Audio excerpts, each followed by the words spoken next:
प्रेम और प्यार, ये दोनों ही शब्द समाज में बहुत ज़्यादा उपयोग किए जाते हैं, खासकर युवाओं के द्वारा। प्रेम और प्यार में अंतर की बात की जाए तो अंतर बस इतना है कि प्रेम में केवल देना होता है और प्यार में लेना देना होता है। जहाँ तक प्रेम की बात है, प्रेम में दुख की संभावना शून्य होती है और प्यार में दुख की संभावना उतनी ही होती है जितनी कि सुख की, क्योंकि प्रेम में व्यक्ति बिना किसी उम्मीद के केवल देने की भावना से कार्य करता है।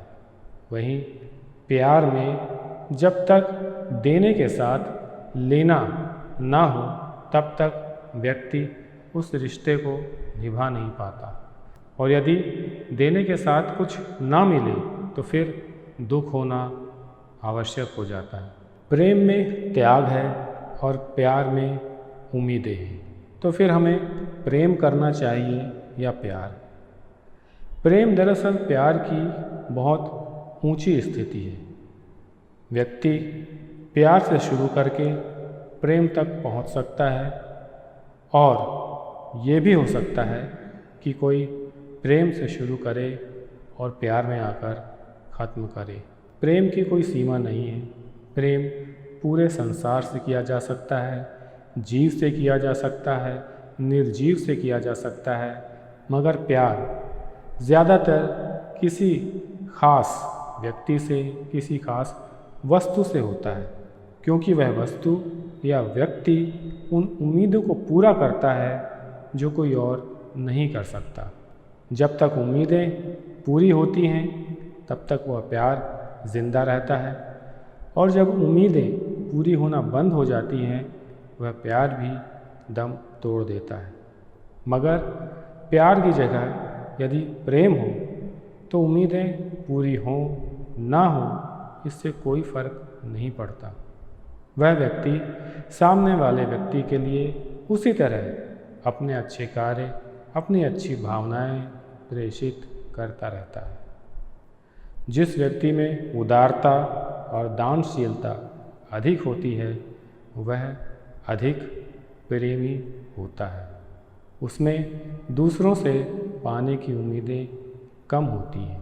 मगर जिन व्यक्तियों का दिल अधिक बड़ा नहीं होता उनके लिए देने के साथ साथ कुछ पाना ज़रूरी हो जाता है। ऐसे व्यक्तियों के लिए प्रेम करना कठिन होता है। इसलिए ऐसे व्यक्तियों के जीवन में सुख के साथ साथ दुख भी आता जाता रहता है।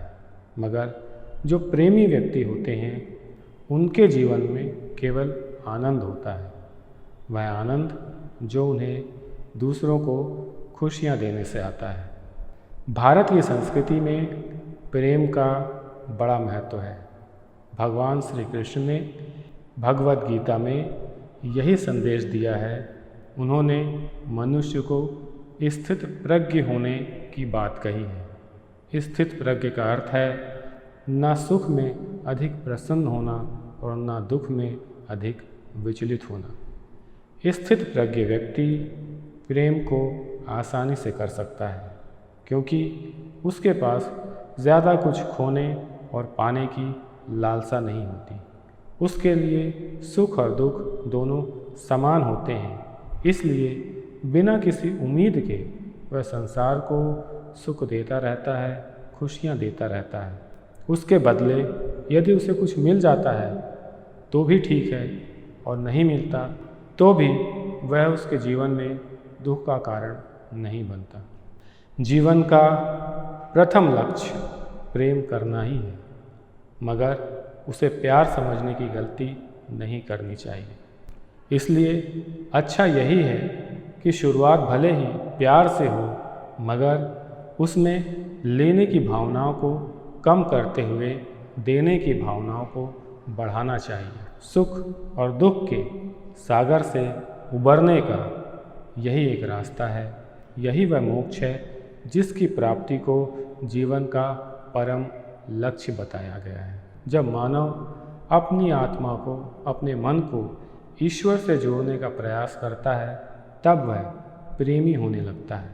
इसलिए लेन देन वाले प्यार से बचते हुए जीवन को प्रेम की ओर ले जाना ही जीवन का सही रास्ता है।